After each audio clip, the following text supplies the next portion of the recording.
बहादुरपुर फाटक के बाद जब सोलानी पुल आया तो बहुत तेज़ी के साथ एक फॉर्च्यूनर बहुत तेज़ी के साथ आई जिसने ओवरटेक करने का प्रयास किया। तो अचानक से गाड़ी डिसबैलेंस हुई हमारी भी, क्योंकि अचानक से तेज़ी से एकदम गाड़ियां घुसी। उसके बाद फिर वो गाड़ी आगे निकल गई, फिर दूसरी स्कॉर्पियो पीछे से आई तेज़ी के साथ, उसके सामने एकदम डंपर बहुत तेज़ी के साथ आया। उस डंपर को बचाते उसने हमारी गाड़ी में टक्कर मारी, हमारी गाड़ी का शीशा और बम्पर और साइड के जो है नुकसान हुआ। उसके बाद फिर बदतमीज़ी करते हुए दोनों गाड़ियां आगे निकल गई।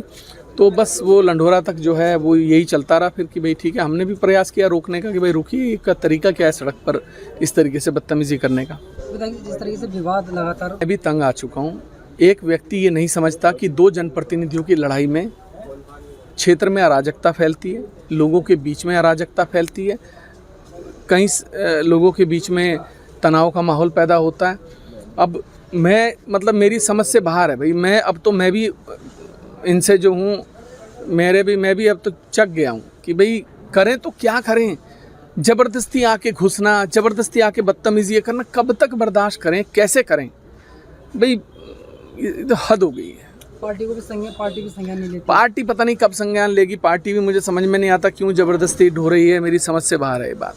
जिस तरीके अभी आप सोचिए इस समय पूरा देश यूनाइट हुआ है, बॉर्डर पर तनाव है, चारों तरफ तनाव है ना। देश में आपातकाल जैसी स्थिति कभी भी हो सकती है क्योंकि भाई ब्लैकआउट किए जा रहे हैं, सब चीज़ें की जा रही हैं ताकि एक मॉक ड्रिल चल रहा है।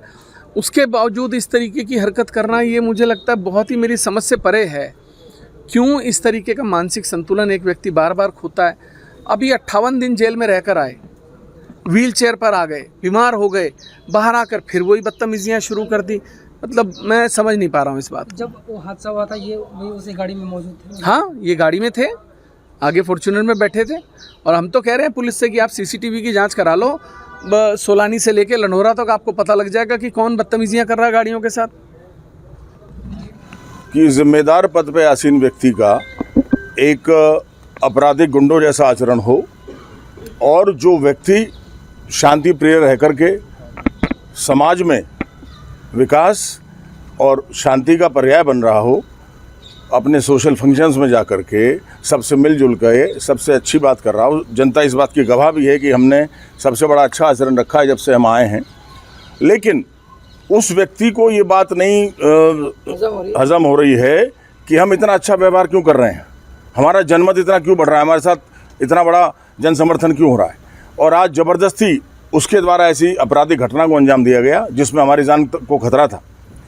उमेश अपने काफिले में जो स्कॉर्पियो गाड़ी रखे हुए हैं उन पर अवैध तरीके से पुलिस लिखा हुआ है, ये अपराध है, हमने तहरीर में भी लिखा है।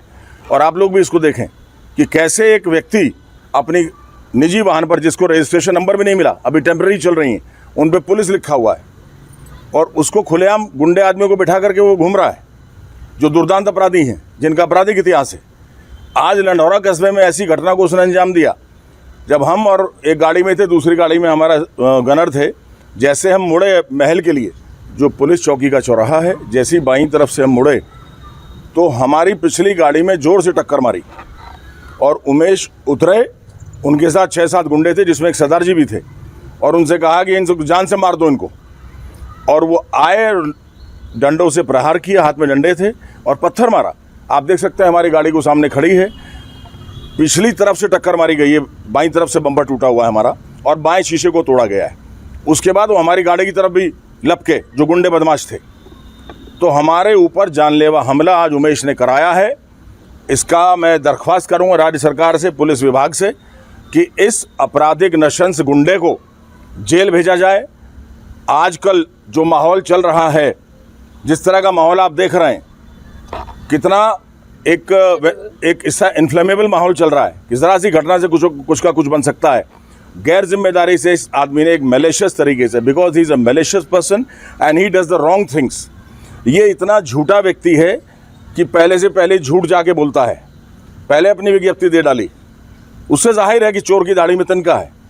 जितने प्रत्यक्षदर्शी हैं, पुलिस ने बयान लिए लंढौरा में, आप जाके पूछिए पुलिस ने क्या बयान लिए। हमने कुछ प्रतिक्रिया नहीं करी क्योंकि हम कानून को मानने वाले व्यक्ति हैं, न्यायपालिका में हमारा विश्वास है। लेकिन ये व्यक्ति आदतन गुंडा है। इसके ऊपर कार चोरी का मुकदमा दर्ज था परतापुर में, जब ये जेल गया, देशद्रोह के मुकदमे में जेल गया, बलात्कार का आरोपी है, यौन के वीडियो इसने अपने खुलेआम डाले हैं। तो ऐसा आपराधिक व्यक्ति जो उत्तराखंड की इस सफ़ेद चादर को मैली कर रहा है, कलंक है, उसमें उत्तराखंड सरकार को संज्ञान लेकर के इसके विरुद्ध ठोस कार्रवाई करनी चाहिए और ऐसे गैर जिम्मेदार जनप्रतिनिधि को उस पद से हटाने के लिए भी आवश्यक कार्रवाई आदरणीय विधानसभा अध्यक्ष से मैं कहूँगा कि वो भी करें। इस आपराधिक घटना का संज्ञान लिया जाए, इसका संदर्भ ग्रहण किया जाए और हमारी और हमारे परिवार की सुरक्षा सुनिश्चित की जाए। क्योंकि उमेश के द्वारा, जो खुद गुंडा है, आपराधिक गुंडे बाहर से बुलाए गए हैं, दुर्दांत अपराधी बुलाए गए हैं जिनका आपराधिक इतिहास है। इसकी 6 गाड़ियों में कौन कौन घूमते हैं, उनका डिटेल पुलिस निकाले और इस पर सख्त से सख्त कानूनी कार्रवाई की जाए। जिस तरह से आप दिखाएं ना, प्रूफ दिखाएं। हमने तो कुछ किया ही नहीं, हम तो सीधे स्वभाव चल रहे हैं। हमारी गाड़ी आपके सामने साक्ष्य के रूप में मौजूद है। लंढौरा की वो जनता मौजूद है जिसने ये सब देखा। लंढौरा पुलिस चौकी का स्टाफ भी मौजूद है जो आ गया था वहाँ पर। आप उनसे तहकीकात करिए, आपको पता लग जाएगा। उमेश झूठा व्यक्ति है, झूठी बात करता है, झूठे बयान देता है, लेकिन झूठ इसका चलेगा नहीं। ये देवभूमि है, इसमें इंसाफ होकर रहेगा। देखिए, पिछले 1 घंटे से प्रकरण हमारे संज्ञान में आया है। जैसे कि दोनों पहले से भी उनके आपस में मनमुटाव और विवाद रहे हैं, तो आज गाड़ी ओवरटेकिंग को लेकर के कुछ इश्यू हुआ। एक पक्ष का आरोप है, अभी ऑलरेडी उन्होंने हमें बताया है, ऑन पेपर तहरीर अभी नहीं मिली है। पुलिस हम अपने जो फैक्ट उन्होंने बताया उस पर जांच कर रही है। क्या घटनाक्रम हुआ, जैसे एक घटनाक्रम की गाड़ी में एक पत्थर पड़ा और उसका शीशा तोड़ा, एक घटनाक्रम ये है। दूसरा, कहीं सोनाली पुल के आसपास गाड़ी की ओवरटेकिंग को लेके टकराहट हुई। 2 घटनाक्रम है, तो दोनों में हम अपने एंगल से जांच कर रहे हैं, सीसीटीवी फुटेज और आई विटनेस पे। क्योंकि दोनों पक्षों ने ओरली पुलिस को सूचित किया है, रिटन कंप्लेन अभी नहीं आई है। जैसे कंप्लेन आती है, हम उन कंप्लेन के तथ्यों के आधार पर और जो हमारी अभी प्रिलिमिनरी हम इंक्वायरी करें, उसमें जो फैक्ट आएंगे उसके हिसाब से आगे लीगल कार्रवाई करेंगे। ठीक है।